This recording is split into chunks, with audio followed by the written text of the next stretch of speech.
Channel को subscribe करना ना भूलें और हमारे ताज़ा वीडियो सबसे पहले देखने के लिए बेल आइकन को दबाएं।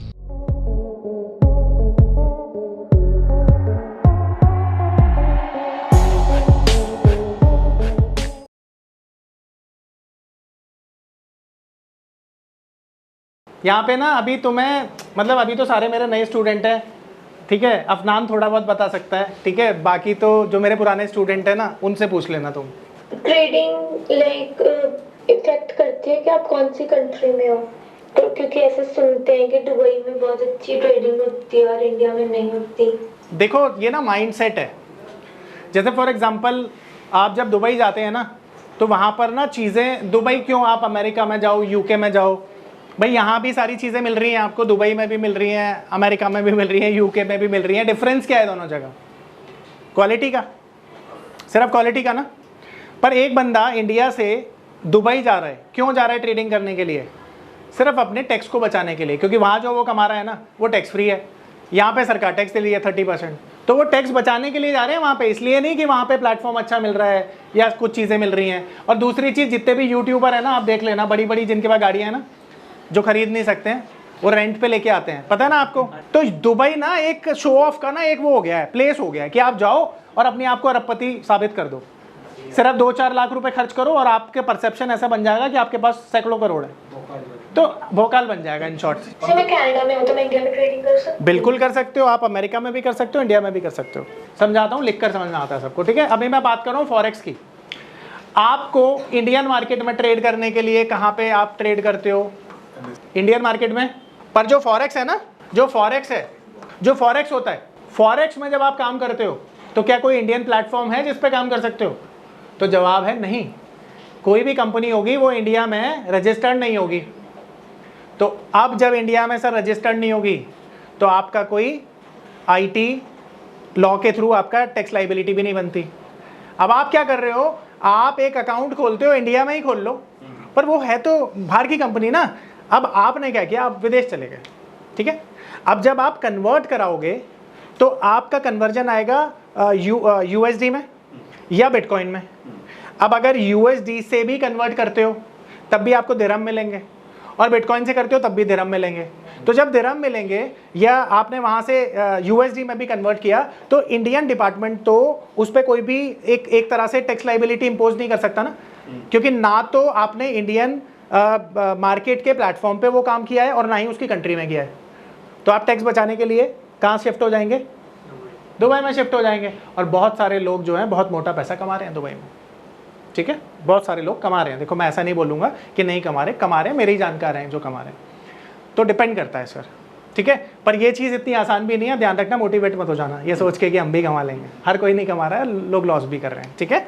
I hope. अगर मैं इंडियन मार्केट में ट्रेड करूंगी मुझे भी टैक्स लगेगा? बिल्कुल लगेगा, बिल्कुल टैक्स लगेगा भाई। टैक्स से कोई नहीं बच पाया, ना आप ना मैं ना कोई और।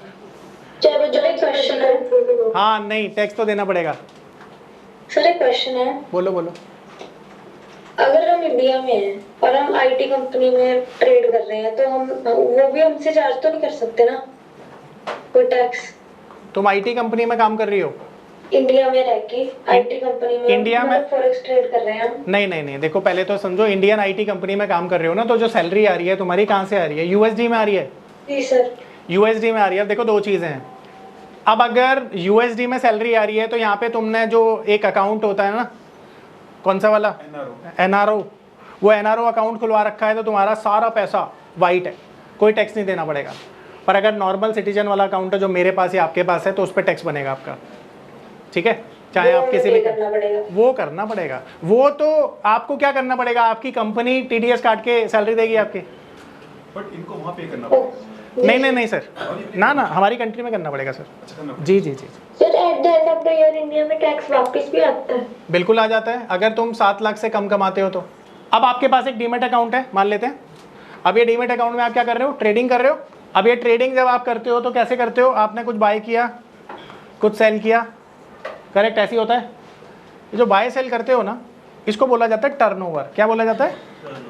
अब एग्जाम्पल के तौर पर 10 लाख रुपए का बाय किया, 10 लाख का सेल किया, तो टोटल टर्नओवर हो गया आपका 20 लाख का, ठीक है सर।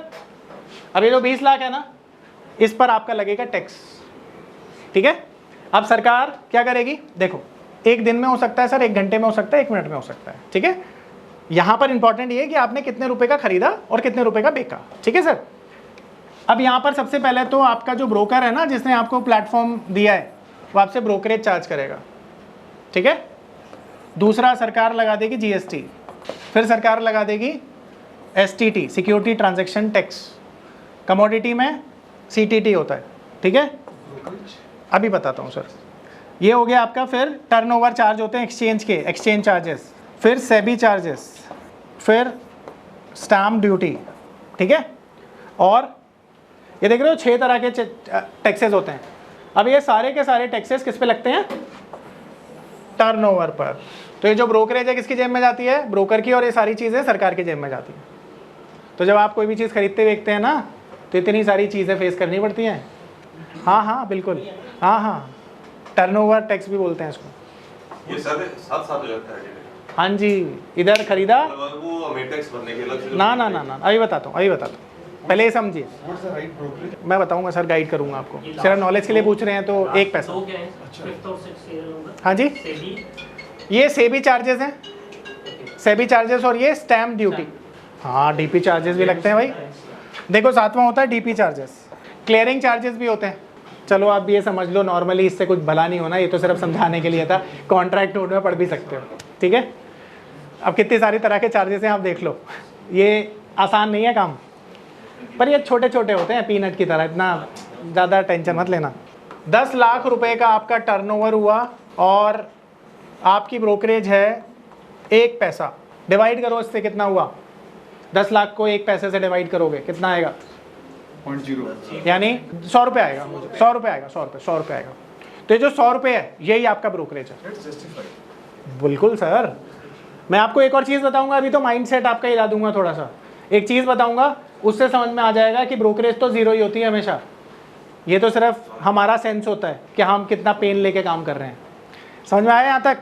www.onlinenifm.com NIFM के ऑनलाइन एजुकेशन प्लेटफॉर्म पर बहुत से ऐसे कोर्स थे जिनसे मैं अपने स्टॉक मार्केट में इन्वेस्टमेंट और ट्रेडिंग के सपनों को पूरा कर सकता था, जैसे कि stock market trading beginners course, NIFM certified smart investor course, advance level smart investor course, technical analysis course, fundamental analysis course, options trading strategies, research analyst certificate course, diploma in financial market course, और ना जाने ऐसे बहुत से course उपलब्ध हैं।